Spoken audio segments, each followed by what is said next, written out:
Hello, everyone. I'm Professor Paul Hallett. I'm president of the British Society of Soil Science, and I'm delighted to welcome you all to our second webinar of 2026. So before I welcome our presenters, I just want to introduce the British Society of Soil Science, who are the hosts of today's webinar. So we're an established international membership organization and charity, and we're committed to the study of soil in its wider aspects. We bring together a very wide group of people, those in industry, those in academia, technicians, students, and a wide range of people who work in government as well. So it's basically anyone who's got a keen interest in soils. We're hosting 10 webinars during 2026, so keep an eye out on our website for further details. So just before we begin, I just want to go through some basic housekeeping. All your microphones have been muted. What we'll do is answer questions at the end of both presentations, and we'll be monitoring these throughout the entire webinar. So please make sure you submit any questions in the questions box by 12:50 p.m. And this will hopefully allow us to get through as many of these as possible. So today's presentation is also being awarded basis and NRO SOO CPD points. So if you're registered with either body, please contact us directly after the event. And finally, also be aware that we're recording today's presentation. Okay, so now over to our speakers. And the first speaker I'd like to introduce is Dr. Diana Vieira. So Diana is an environmental engineer. She's got a special focus on soil erosion risk. She completed her PhD in environmental science and engineering at the University of Aveiro, and she's published 25 articles in peer-reviewed journals. So during her research path, she was the principal investigator of the FEMME project, and she's also supervised numerous PhD projects, postdoctoral researchers, and also MSc fellowships. And she's participated in national and EU projects and organized international scientific events. So in the European Union Soil Observatory team, or EUSO team, she's dedicated to a large-scale post-fire soil erosion risk modeling activity, land degradation, healthy soils, and also the assessment, fate, and remediation of soil pollution in EU soils. So I'll pass over to you now, Diana.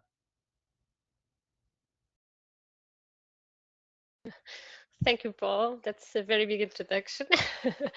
I will share my screen now. I hope you can see it. I suppose yes, because I don't see anybody.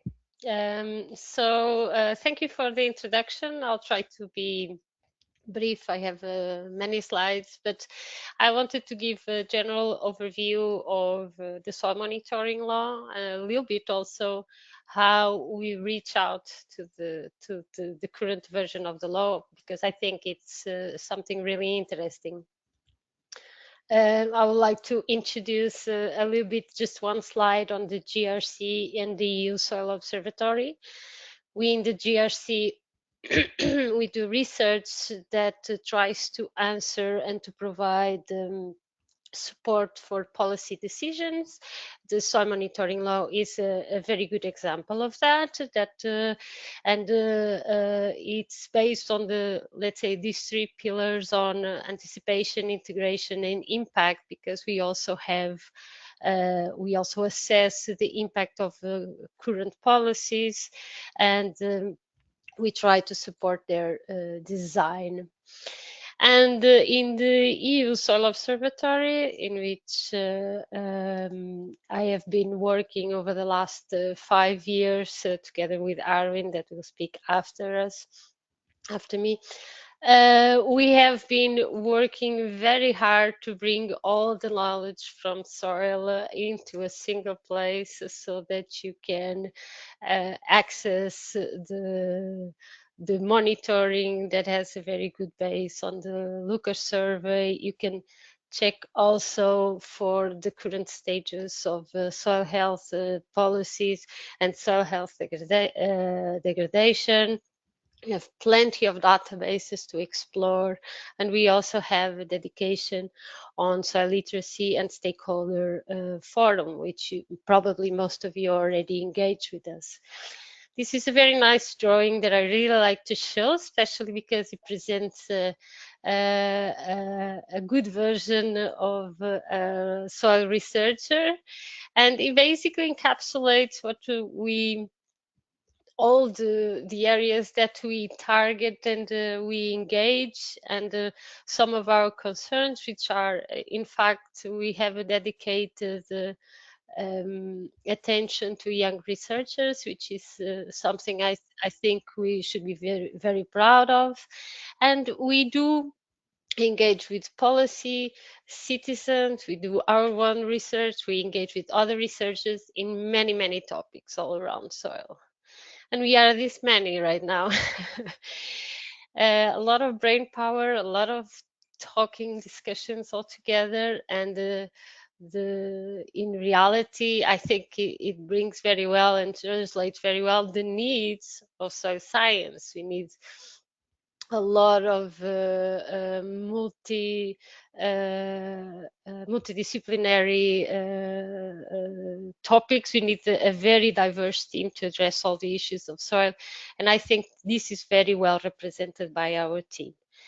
You can go to our website and you can see some of the works we have there. Here's a very nice view of what you could expect from our EU Soil Observatory, and I'll just pass to the soil monitoring law. So it is important to reflect that when the soil strategy was launched, there was a very big discussion and a final understanding, actually a first or big understanding, that soils basically interact with so many policies at the EU level.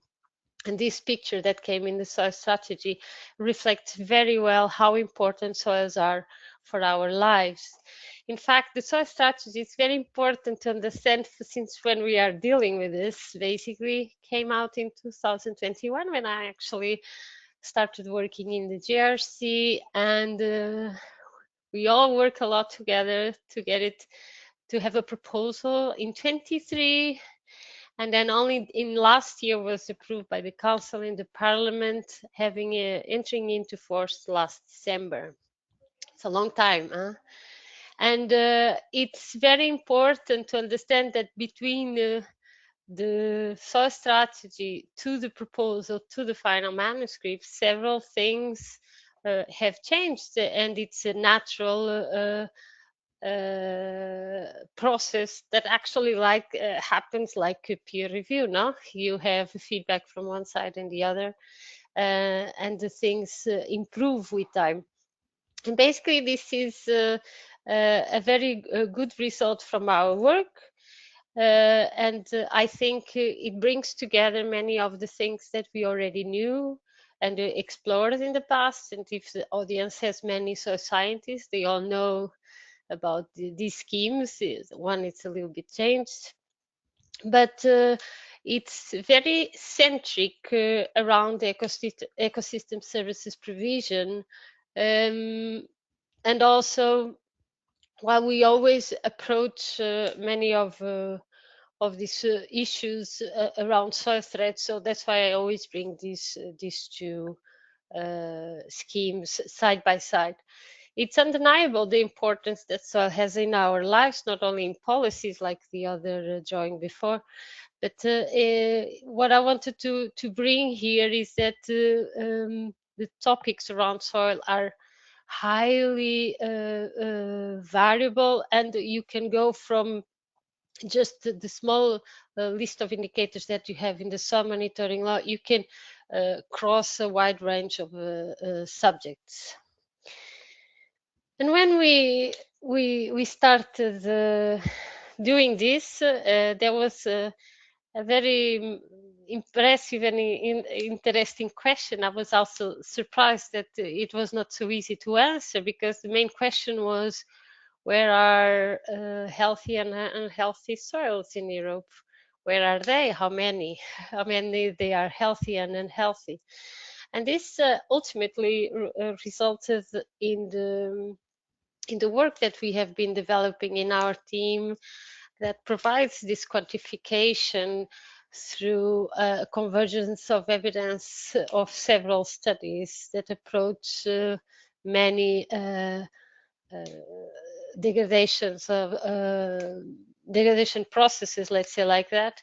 And this is the final, one of the latest mappings that you can get from our dashboard on the current status of soil health, or in this case, number of degradation processes that you have. The very interesting point of view of this map is that basically, even if you don't distinguish very well what type of degradation processes we are talking about, if the color goes more red, you have a higher likelihood that the soil in that location has problems and needs to be addressed. And this by its own already is a very valuable and important information for policymakers, starting by identifying areas that need the most attention. So what does the soil monitoring law oblige us basically? So basically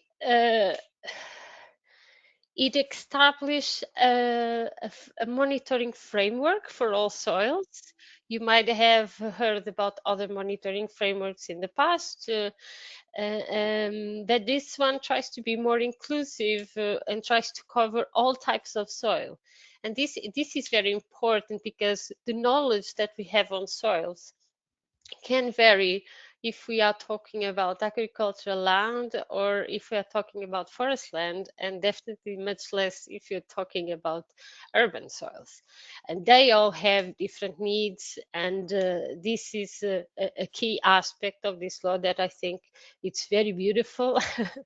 And the whole purpose of the law is that if you have knowledge and you have data, then you can improve soil health in the Union, right? And there's a very big focus on contamination, and the overall objective is to maintain soils in a healthy condition and prevent all aspects of degradation, okay? Right here. So one of the key things, and I like to bring this point in the initial stage, because there's a very strong division early in the law that separates these two situations, which concerns diffuse pollution and contaminated sites. Okay. The working of our team is more focused on diffuse pollution, let's say it like that, but contaminated sites, it's a role on its own also. And I won't give much attention to this also because we are not addressing it very deeply, but it has its own spectrum section on the law that needs to be. So whenever I speak about contamination from here on, most of the times I'm speaking about diffuse pollution, all right? And why not starting by introducing what are the main descriptors and criteria that needs to be assessed and monitored on the law. So we have three nice indicators in part A on salinization, loss of soil organic carbon, and subsoil compaction. And we go to part B, excess of nutrients, soil erosion, soil contamination. There's an enter missing there. Water retention, and again, soil organic carbon, but in terms of stocks. And then on part C, we have excess of nutrients, acidification, topsoil compaction, and soil contamination, with the whole part D on soil sealing and soil removal that we will not approach. Why? So the question you might have is, why do we have these three parts? And I will answer to that in a few moments. In the Annex 2, we have basically the methodologies for defining the amount of points that will be monitored. This is a rather interesting exercise to do at this scale. And then what to do for the field sampling and how to keep some level of harmonization. This is a very long conversation, also because member states that already have systems implemented for soil monitoring might not agree at all with some of the other member states, and we have to find an agreement. We have information about the methodologies to determine or estimate those indicators, and criteria for the soil sealing that we will not approach also, and some other annexes. So after introducing all these parameters, how we reach to these parameters, this is a very relevant thing. So when we started in 2001, after the launching of the soil strategy, pretty soon, I think December, we already had some kind of information they were going to propose. DG Environment was going to propose a law, and we started working. Let's say 2022 was very heavy on work regarding this, so we started putting together all our maps and looking to all possible indicators, all state of affairs of these member states. And this was a very heavy work that is now actually very well reflected on many of the documents of the impact assessment of this law. And also allowed to see how relevant this became. I have many animations, because right soon after that, in our first calculations, we could identify the top drivers of soil degradation in our view, before they also are all aligned with the soil monitoring law. And we were already able to identify 52% out of the blue of coverage of degradation. Currently, we have a 62% of soils under some level of pressure identified. So after all this work, we went to the indicators, and there was discussion back and forth why this and not other indicator, which is the best indicator, what represents the best, and of course the purpose of what the law wants to what is the objective of the law, right? So we have here our very nice soil descriptors that are called soil descriptors, these indicators in the law. And the very important difference between all of them is that part A concerns has thresholds, requires thresholds that are applied EU-wide, basically. Part B, the thresholds are set by member states, because also there's a huge diversity on the values that we can get under these indicators within the European Union, and it's very important that we'll find it is very important that we have taken into consideration these local characteristics of each member states. And part C, where these indicators you have to monitor, but you don't have a threshold associated. And here, when we talk about this, we still are working with DG Environment on the development of these thresholds that we actually we have another name for that, which is basically sustainable or operational target values, and I'll talk about them later. It's a little bit part of the ongoing work. I'm trying to see my time. I'm still in time. So basically, the work that goes beyond this is that we have to work a lot also on thresholds. For part A, we had to work, and we have worked a lot on methods for all these different indicators that are presented here. And we also, again, we might not all agree on the best methodology to determine a certain indicator. And also in my case, we also have to do some listing of the priority of the substances that are prioritary for assessing soil contamination, in this case diffuse, remember. And also regarding the current implementation, so we already had the phase of approval. It's the law entered into force. Now comes a very heavy work on the implementation and setting up a lot of details. And one of the things that we will have, and we will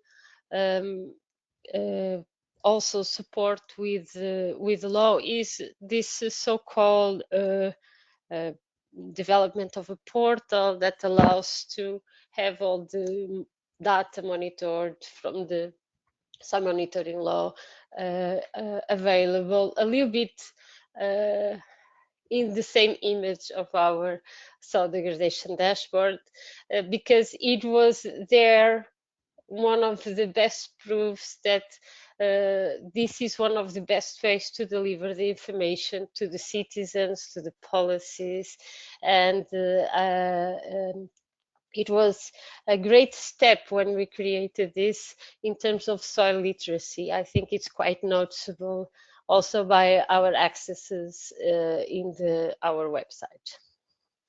In this soil health portal, we already have somehow some versions of, could be the listing of all indicators, or try to relate a little bit those indicators with each other, have a distribution by member states, have just a global idea of where the degradation processes, in this case, are presented erosion by type of land cover, and these are analyses that are very valuable for the decision making. We also have a strategy action tracker, basically with the wonderful work of some of my colleagues, Niels especially, and Timo, no? Yes. And they worked a lot on trying to understand the actions, many of the actions that came together with the soil monitoring law or associated with soil. How are they progressing, implementing or not? And it's quite interesting from the policy view. And here it's very far away, but it gives a rough idea of many of our workflows associated with the soil monitoring law, how it would take to integrate all of this together. It's rather complex. And one of the biggest heavy lifting we have associated with law, and the contributions from our team more recently, has been these sustainable target values that they can be binding or non-binding. You know, if they are in part A, they are EU-wide, or if they are member states. We have been trying to work on this concept of having a target that for which we can pass, and we have a certain degree of how much help, let's say, this soil will require to arrive to a healthy soil. No, we can have different situations, and these thresholds can be derived during different approaches. We can have situations where this threshold, there is no difference between the threshold of operational or sustainable, let's say like that. The cases like those are, for instance, for soil pollution, where ecotoxicological thresholds are driven based if you have impact or not, and they match very well with that situation. Other, you can set more than one operational target value, also to find a way of member states managing their intrinsic conditions of the territory. And I think this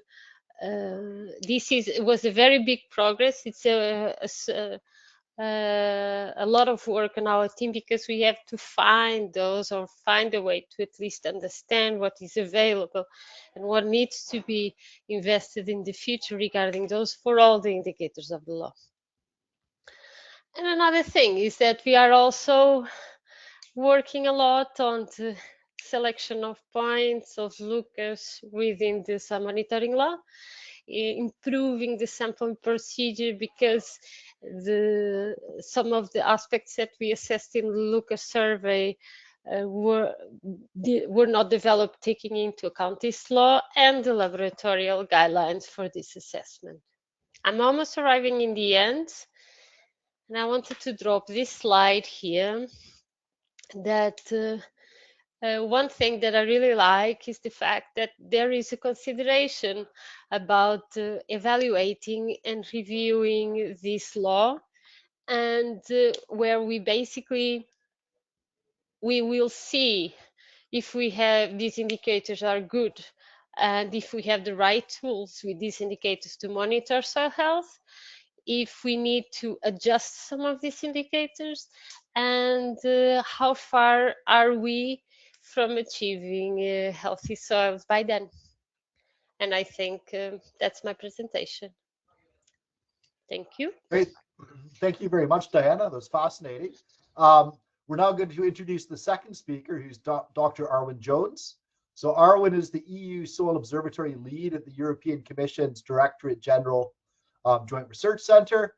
He's responsible for coordinating the provision of relevant evidence and knowledge and data to support soil-related European Union policies. So he's got a background in quaternary geology, a PhD in remote sensing of semi-arid soils. He's spent about the last 30 years in land surface research, and since 1998, he's been specifically dealing with soil-related issues at EU and global levels. He's authored the soil assessment of the 2010 State of the European Union Environment Report, the JRC Reference Report on the state of soils in Europe, and the European Environment Agency, with the European Environment Agency, he's co-authored the soil chapter in the 2015 SOER. So over to you, Arwyn.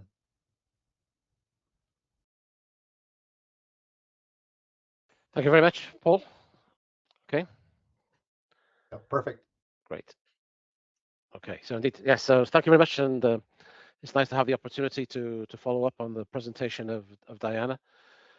So here at the Soil Observatory, in addition to our work in supporting the soil monitoring law and other related policies, one of our major tasks indeed is to sort of drive forward the Horizon Europe mission soil, which you may have heard about, and I'll explain as we go on. I should point out that, let's say, our role is to provide the sort of the technical underpinning for this activity.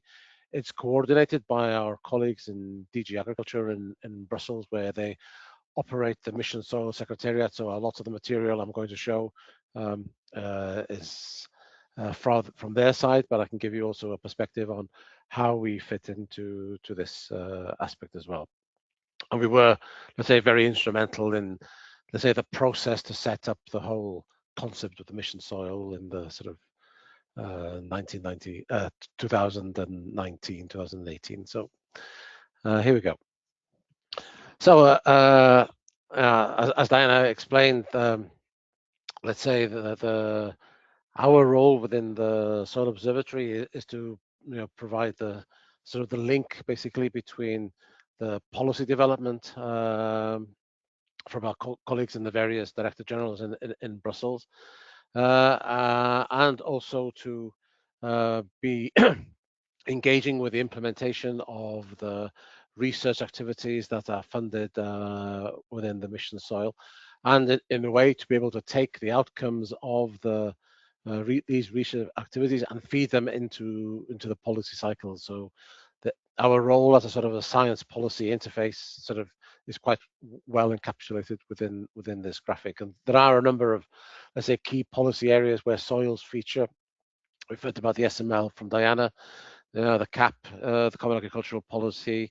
There are activities in relation to carbon farming and the nature restoration regulation, chemical strategy as well. So there's a whole bunch of policy areas where soils are fundamental, but they all have, let's say, key strategies that have a forward look to these activities.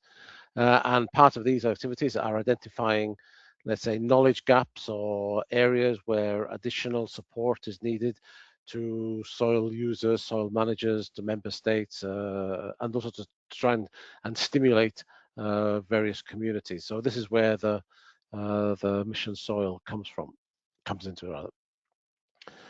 So the overall objective of the mission soil is to establish 100 living labs and lighthouses, and I will come on to explain these terms in a minute, to support the transition towards healthy soils by 2030. That was the aspirational target of the mission when it started. 2030 was because of the, let's say, the deadline for the current Horizon Europe program. But the project will, the mission will go on beyond that date. It set 8 sort of key objectives, which you can see on the screen here. I won't go through them necessarily, but the mission was designed around 4 key blocks. One of which was the, let's say, the classical research and innovation program. So these are the calls that maybe many of you are associated with, or maybe you're involved in projects that are funded by the mission. The JRC is part of the inter-service group within the Commission that helps draft these calls, and then we engage then with the projects that are selected to make sure that we are aware of what the developments are, and also to look at synergies and avoid overlaps. The second building block is that on the living labs and lighthouses, and I'll come back and explain some detail about that in a second. There is a key block on soil monitoring, so a specific focus on how to better or more efficiently or more novelly collect information on the objectives that you see on the screen. And then fourthly, a very important one as well is to encourage and boost soil literacy through engagement with civil society and different stakeholders and so on. So I'll come back to each of these 4 building blocks in a moment. So since its outset in 2021, more than 450 million euros of grants have been given to projects. There's another by the end of last year, this has gone up to by another 100 million euros. So the total budget of the mission is in the order of €1 billion, which is a significant amount of money to be given to soil research. I think it's the largest targeted soil research program ever. You can see on the bottom left-hand corner there how the numbers of how the funding is increasing year on year. So now we have on average around about 130 million euro a year, which will go on to towards 2030. As you'd imagine, let's say the participation is strongly Euro focused, but there is the concept of associated partners, and so countries like the UK can also be involved in proposals and in projects. We have a very nice sort of balance of participation by organizations. So yes, as you'd expect, there's a large number of higher educational establishments there, but also there's a nice element of small and medium-sized enterprise and public bodies and so on. So the mission is meant to be reaching out, let's say, beyond, let's say, the classical soil science community. So at the moment, 63 projects are being funded, addressing a whole range of activities. You can see them on the screen there. And then in addition, we have the number of projects on the living labs, but also on support actions for different commission activities. And like I say, it's quite a challenge to be able to engage with all of these projects and to understand what's going on. But it's a very exciting time to be involved in soil science research. So to try and make sense of let's say this group of projects, we've been establishing what are known as project clusters. So these are more horizontal activities which bring together different projects, maybe 20 projects per cluster, who are working on similar activities. So we have one on data management, data knowledge management, on indicators and communication that were established at the beginning of the mission, where all the relevant, let's say, discussions from different projects come together on a twice a year, 3 times a year, but also in background to to share ideas, to share development, to flag difficulties, and as I said, very importantly, also to avoid duplication and sort of maximize the synergies between projects. Recently, we set up 2 more project clusters on business models and investments, and on soil pollution and remediation, and they're also becoming very active now. And the discussion is whether to see whether additional clusters are needed with projects that will evolve towards the later start of the mission. So it's important to understand what's the impact of the mission, and we can see from, let's say, looking at the deliverables from the various projects that by 2029 we would see more than 300 high-level peer-reviewed publications coming out of the program, a whole range of tools being developed for soil users, for policymakers, to help manage soils, but also to help in assessment and monitoring. There's an enormous swathe of educational materials being developed, but also, very importantly, the fact that the mission is initiating more than 80 communities of practice. So these are specific networks that are targeting a topic that has a common interest to stakeholders, and can be funded also by sort of trickling participation through the mission. I think a good example is that on the educational projects that are being funded by the mission, there's more than 7,000 teachers already engaged within the program, and then the follow-up for students is enormous. So the mission is working, as I said, in activities beyond, let's say, traditional soil science considerations. So one of the key goals of the mission is to establish these living labs. So these are societal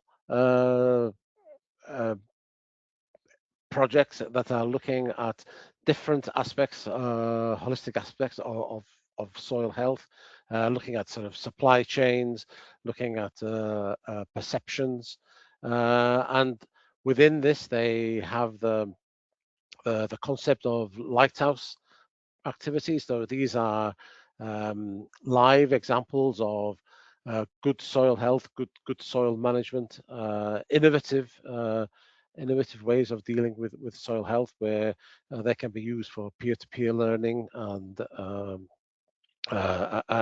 educational and engagement as well. And so at the moment we're coming up to 45 labs, living labs in operation. Later this year, that will go up to 65, and then eventually more than 80. We expect this to be in the end surpassed by the lifetime of the mission, more than 100. It's coordinated by one dedicated project for us on the Soil L project. So if you want to know more about them, I would recommend that you look them up on the internet. From the monitoring part, so the JRC is responsible for coordinating this part of the mission. So this is the third pillar that we talked about at the beginning. So we use this work to, let's say, to support the dashboard that Diana described, and also looking at sort of how different data streams, data flows can be used to supplement, let's say, traditional monitoring techniques, and in particular the soil monitoring law, and to provide, say, information and tools for different stakeholders who are managing soils. So as Diana said, we will use this information to develop a dedicated knowledge hub under the umbrella of the soil law, and this will become sort of online, hopefully later this year before the summer. So the final block we talked about was the one on soil literacy, and so there has been a huge amount of engagement at the moment through different social media accounts that our colleagues in DG Agriculture operate. So more than 9 million people contacted. We have a Mission Soil newsletter that you can subscribe to if you haven't done so yet, and we have 5,000 subscribers to that. We have a very interesting activity in terms of a soil manifesto. So you can sign up to this as individuals or as organizations, and basically it's simply a commitment that your activities are in line with the aim of the mission, healthy soils, and also it's addressing its specific objectives and targets. Yeah, this is a very powerful communication tool, and we can use it also to when we have some VIPs signing up to make some news and some noise. It's a very useful activity. Maybe two things to think about in terms of the membership of the society is that there is a concept of soil mission ambassadors. So these are people who are really working in the field that can demonstrate their commitment to soil health. So they're, the public face of the mission. At the moment, we have 49 ambassadors, and I put up there also James Godfrey Fawcett for the UK, who's one, but you can also apply to be part of this program as well. In particular, if you're experienced as a communicator, or if you have some entrepreneurship idea that you want to share, and so on. So please feel free to look up this activity. Yeah, I mentioned the manifesto. Again, as I said, it's very useful tool this to have political support. So from the Commission at our highest levels, we can have commissioners signing, but also now we are developing links with other global initiatives like UNESCO, the FAO, Africa Union in particular, and yeah, please maybe look this up and join this initiative. I see that time is moving, so I'll just go quickly through the last few slides. A big development recently for this year is to reflect the Commission's, let's say, work program objective on sustainable competitiveness and strategic autonomy for the EU. So there's a lot of emphasis now on new business cases for soils, new investment models to understand better the economic value of soils. And so there's a number of projects within the program, specifically targeting this area. Let's skip this. And in particular, there will be a meeting on soil business models coming up, I believe, in May, which will bring together, let's say, all the focus that the projects are giving on the economic and competitive aspects of soil, and that we can share that with the society once the date is fixed. So finally,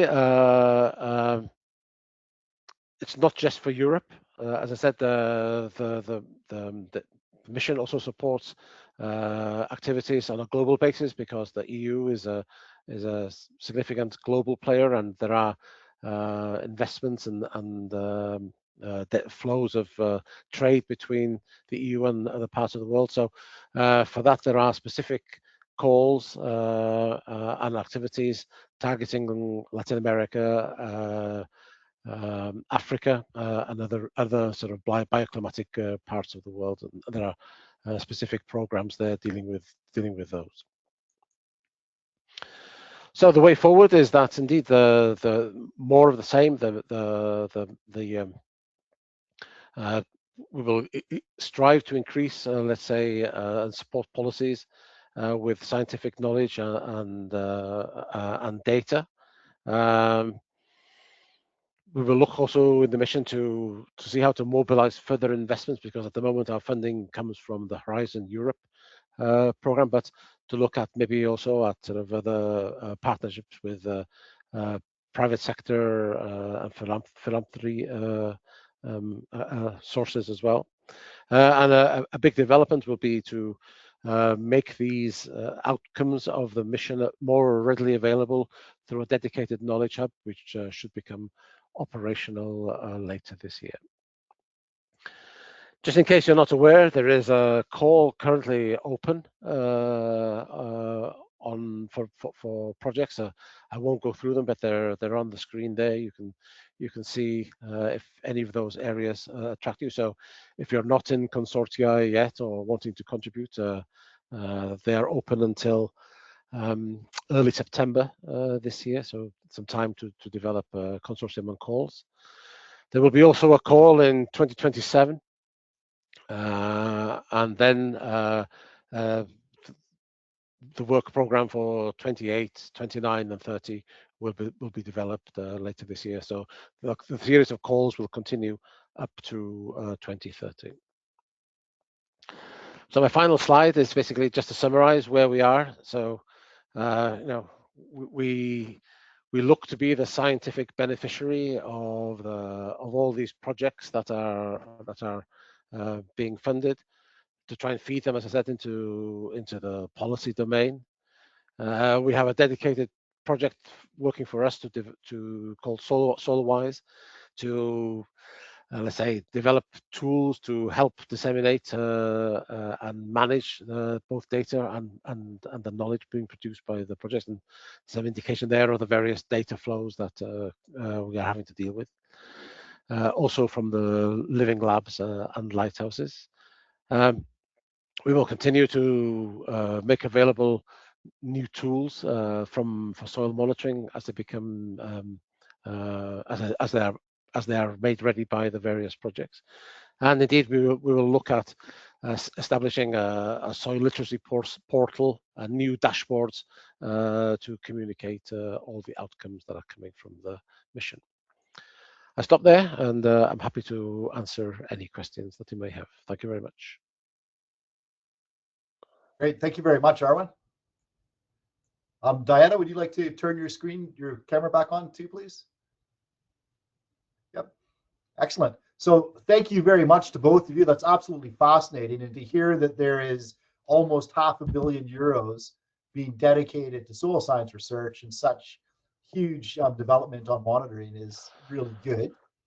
We've got one series of questions from quite a few people, all relating to an elephant in the room. And that's in both your slides.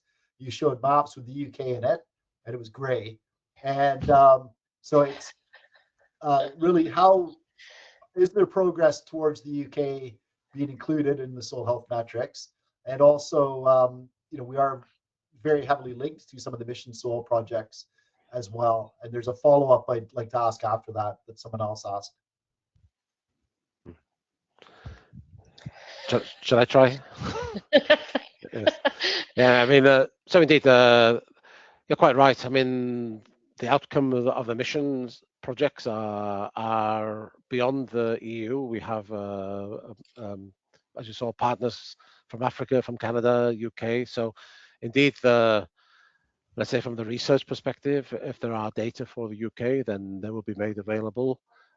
On the other hand, we are also supporting EU policies, and so for products that relate exclusively to the EU, then it will be grey, but like also other countries as well. Okay, excellent. And you led into the next question someone was asked very well. Given the amount of trade there is between the EU, the UK, and the EU, are there any issues concerning common methodologies and soil monitoring that may facilitate more effective and, I guess, fair trade in terms of soil protection? Well, at the moment, the obligation on member states from the directive is simply to monitor, and then when as a result of that monitoring, if there are soils that exceed the operational trigger value, then they will be expected to provide support to address whatever that's driving. How that relates to trade, I don't think that necessarily we are there at that point yet. However, one of the mission soil projects that we didn't touch upon today is to look at the EU's global soil footprint, so to better understand how consumer, as a demand in the EU, is driving soil degradation beyond its borders. And so maybe from that point of view, it could be interesting to see if the trade with the EU and UK is resulting in soil degradation. Yeah. Diana, do you want to say? No, I was just following up your your statement. Yes, similarly to what we do also to other sectors like forestry. Also, we try to see our impact outside of the EU territories. That's it. I'll get off this line of questioning completely. There's quite a few questions on that, but I'm going to go into one that's more direct on the EU soil monitoring law. And how does it integrate with other environmental regulations, such as on water and climate targets for land use planning? I can try to. I start answering to that. Well, we always keep in mind other regulations, other laws. A good example of that is, for instance, the contamination, and when we are thinking about which substances we are going to assess or which thresholds we are going to look at, we always take into consideration the Water Frameworks Directive, what other substances are being targeted there, and we try to keep some consistency. Of course, you all also have to have in mind that some things are easy to target in water than in soil, or the other way around. So you have to have this adaptation. Some things might not be directly applicable, but we always keep in mind other regulations, other legislation of environmental protection, for sure. And Arwyn, would you like to add? That's fine. Yes. Okay. Okay. And then it goes into Diana's talk, actually, which discussed thresholds and indicators for monitoring. Just with those, how often do you have to measure them, and who's responsible for it? And also, how do you overcome things like regional differences in soils? Or is that a €1 million question? Well, if I may start with the thresholds, when we started actually discussing about the soil monitoring law in early beginning, that was always an issue, no? Because what could be applied at EU and then at national level, and because of that's why we have these three groups from the beginning. And then what we expect to do now, despite we have some good idea about some operational and sustainable target values for some areas, others our knowledge is not so development in that sense. So from here until the end of the year, I think that's more or less our deadline. We are going to engage with the DG Environment and also soil experts from member states and trying to find a good coordination in that. There are also practices that are being like methods that are being traditionally used in some places and not others, and in that sense trying to bring everybody until for an harmonized methodology, thresholds, and so on and so forth. We also have some thoughts and some work that is going to be developed on transfer functions to try to keep this. But it's a long process, huh? And I think there was a question about that in the chat. There will be engagement with soil expert from member states towards we agreed into something that is compatible for everybody. I don't know if Arwyn wants to complement, but I think that in general we can say that it's still an ongoing process. We have some good ideas for now, but the thresholds will be further developed in the future. Yes, I mean, just to add, I mean, the point about these, let's say, two classes of thresholds is that apart from the three soil descriptors that are listed in part 1 of the annex, they are set by member states, and so the challenge there will be to see how much as possible there can be at least a harmonized approach to the setting of these criteria. And eventually, through things like the mission, we hope that those descriptors that currently don't have any